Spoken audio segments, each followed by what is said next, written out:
Bapak Ibu rahmati Allah, saya ingin bercerita tentang sebuah pengalaman. Ini pengalaman yang dialami oleh seseorang yang dia mengatakan kepada saya sebelum meninggal dunia. Pada Allah menakdirkan saya bertemu dengan orang ini, dan saya bertemu dengan anak ini, dengan pemuda ini karena saya dekat dengan ayahnya. Terakhir saya bertemu dengan ayahnya adalah pada tanggal 9 Juni yang lalu. Saya bertemu dengan ayahnya, dan ayahnya ini adalah seorang dosen dari salah satu kampus ternama di Indonesia. Dan ayahnya ini adalah seorang arsitek yang banyak memberikan penguatan kepada saya terkait dengan selama saya selama ini terkait dengan hal-hal yang berbau arsitektur. Qadarullah, saya diperkenalkan dengan putra sulungnya, dan putra sulungnya ini sempat saya saksikan mengalami penyakit yang berat sampai meninggal dunia. Nah, apa yang beliau saksikan, apa yang diceritakan, para sekalian yang rahmati Allah, satu kesaksian dari beliau sendiri, walaupun agak berat untuk menyampaikannya, karena pasti berita ini tidak akan membuat orang mudah percaya. Beliau bukan percaya saja, tapi beliau hakul yakin karena mengalaminya sendiri. Terkait dengan putra sulungnya yang berinisial N. Satu peristiwa besar terjadi kepada putra sulungnya yang berinisial N ini. Ketika N ini sekolah di sebuah pesantren terkenal di kota Bandung. Saat itu kelas 10, artinya baru tahun pertama N berada di sekolah itu. Suatu saat N ini berkunjung ke rumah A. A ini adalah temannya N. Ketika berkunjung ke rumahnya A, di rumahnya si A sudah ada si X. Nah, si X ini adalah anggota dari sekte penyembah Dajjal. Sekali lagi Bapak Ibu, ya, cerita ini terkait dengan keberadaan sekte penyembah Dajjal yang ada di kota Bandung. Nah, kemudian si X ini melakukan berbagai macam atraksi yang membuat kagum si A dan si N. Salah satu atraksi diperlihatkan, si X ini memperlihatkan saku bajunya yang kosong. Diperlihatkan satu bajunya yang kosong, lalu dia keluarkan kedua tangannya, lalu dia berbicara, sekarang akan saya keluarkan uang dari saku saya yang tadi kalian lihat kosong. Lalu dia memasukkan kedua tangannya, dia menggerakkan kedua tangannya di saku yang kosong tadi, maka dia keluarkan tangannya yang sudah menggenggam uang sejumlah 2 juta rupiah dalam potongan 50 ribuan, yang mana uang tadi sudah dibentuk sedemikian rupa berbentuk segitiga.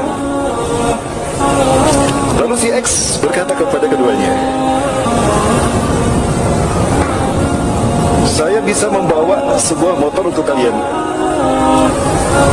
plus diantar oleh pemiliknya langsung, jika kalian mau. Namun si A dan si N saat itu tidak menolak kepenasarannya, kalau tidak salah begitu. Maka kemudian datanglah orang tadi membawa motornya, dan ini motornya diberikan kepada si X. Itu terjadi. Nah, banyak hal dikemukakan oleh si X kepada si A dan si N yang membuat keduanya tertarik. Nah, lalu si X menawarkan kepada mereka berdua, aku bisa memberikan dan memperlihatkan sesuatu yang lebih daripada ini. Jika kalian sepakat, mari ikut aku akan pertemukan kalian dengan mereka. Nah, ajakan ini ditolak oleh si A, tapi si N menerimanya. Penasaran. Rasa penasaran yang ada dalam hati si N membuat si N tertarik dan ikut kepada si X. Tidak jauh dari pesantrennya ini, ya, karena rumahnya ada di perumahan yang tidak jauh dari pesantren itu. Ketika masuk ke perumahan itu, lalu si X dan si N memasuki sebuah pohon besar. Ini ceritanya begini, Prof. Sekali lagi ya, ini saya sampaikan dari awal, kita mungkin tidak mudah percaya, tapi demi Allah, orang ini cerita kepada saya langsung, dan saya minta izin kepada beliau untuk menceritakan kisah ini. Dan anaknya sebelum wafat, sebelum sakitnya ini bercerita juga. Dan dia bersumpah demi Allah. Ya. Ingat cerita para sekalian, si X ini dan si N datang mendatangi sebuah pohon tadi yang sangat besar. Lalu si N dipegang tangannya oleh si X dengan kuat. Tiba-tiba keduanya bisa masuk ke dalam sebuah pohon. Di dalam pohon itu ternyata banyak orang-orang yang sedang berkeliling mengelilingi satu titik. Di sana mereka sedang melakukan sebuah ritual yang cerita ini saya dapatkan juga dari mantan sebuah pengikut geng motor di kota Bandung yang terkenal. Setelah dia hijrah, dia sering hadir di kajian saya, dan dia menyebutkan satu titik yang ada di sebelah sana. Kalau kita tempuh perjalanan sekitar 2 jam, jika lancar perjalanan ataupun jika macet ya, 2 jam perjalanan sampai ke situs itu. Nah, di situs itu si teman saya ini, teman kita yang hijrah ini bercerita ritual yang sama dengan apa yang disaksikan oleh N setelah masuk ke dalam pohon itu. Tiba-tiba tempatnya luas. Di tempat itulah dia bisa melihat siapapun, termasuk melihat sosok yang bermata satu. Cerita si N ini kepada ayahnya. Ayahnya berkata, "Kamu tidak berbohong kan? Demi Allah ayah, dengan perasaan takut dan saya korbankan hidup saya, jiwa saya ceritakan ini kepada ayah. Demi Allah, sungguh-sungguh ayah. Saya bercerita ini, dan ini yang menyebabkan saya seperti ini." Bayangkan Bapak Ibu, ketika si N berada di pesantren sekalipun, tidak lantas dia selamat dari propaganda aliran-aliran sesat seperti ini yang notabene terkait dengan fitnah Dajjal, yang intinya ingin menyesatkan manusia dari tauhid, dari siratal mustaqim. Nah, kemudian cerita berlanjut. Orang-orang di kiri kanan itu memegang tangan kanan dan tangan kiri si N. Lalu ritual itu dilanjutkan dengan ritual meminum darah aborsi. Nah, ini yang saya sampaikan. Cerita ini disampaikan oleh beberapa orang yang ex pengikut gerakan ini, yang dia sekarang masih hidup. Mereka masih hidup sekarang. Tapi saya yakin mereka dihantui oleh perasaan yang sama dengan apa yang dialami oleh si N. Lama si N berada dalam gerakan tadi, dia merasa berubah, seolah ada kemampuan supranatural yang dimilikinya. Salah satunya si N cerita kepada saya sebelum saya meruqyah dia, kalau dia bisa mengetahui apa yang akan dilakukan oleh seseorang. Tidak jauh dari tempat kita ini ada satu peristiwa di mana si N itu bisa mengetahui ada seorang pencuri yang akan mencuri sebuah toko di tempat itu. Maka saya berlari kencang. Dengan seketika saya berlari kencang dan sampailah saya menangkap tangan si pencuri tadi.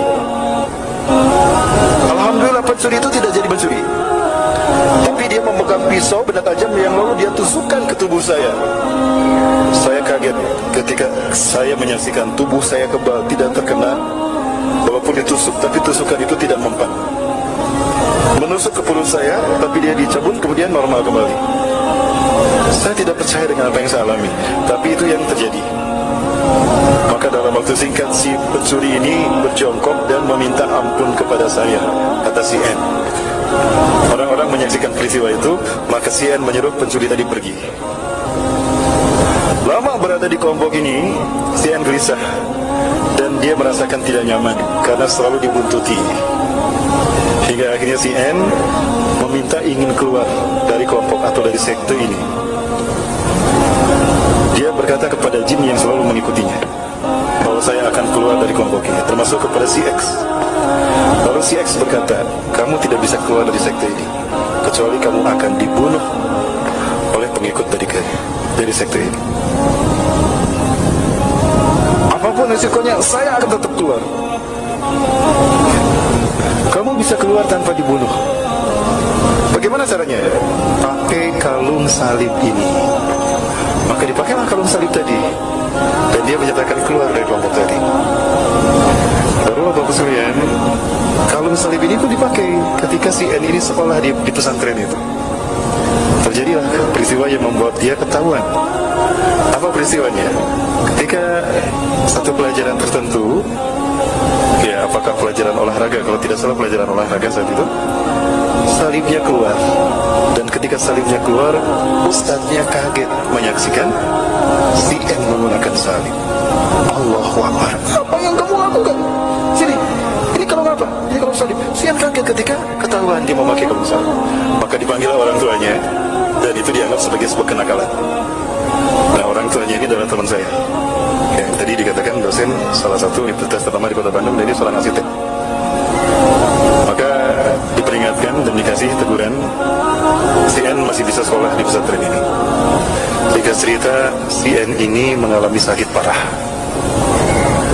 Di salah-salah sakit parahnya inilah dia terus terang kepada ayahnya tentang apa yang terjadi.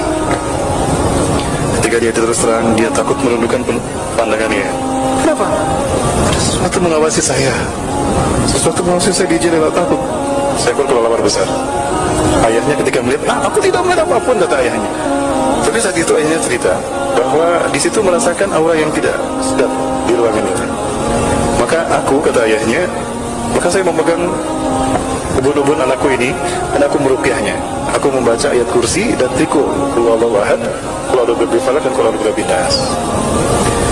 Alhamdulillah dia bisa kembali tenang, lalu dia cerita. Dan inilah yang dia ceritakan, Bapak Ibu. Kisah kalau dia pernah mengikuti sekte penyembah Dajjal yang kerap kali melakukan ritual rutin, yang satu ritualnya adalah meminum darah aborsi. Yang cerita seperti ini bukan satu orang, kepada saya pribadi, demi Allah, dan saya bisa mempertemukan Bapak dengan orang lain yang sempat bercerita.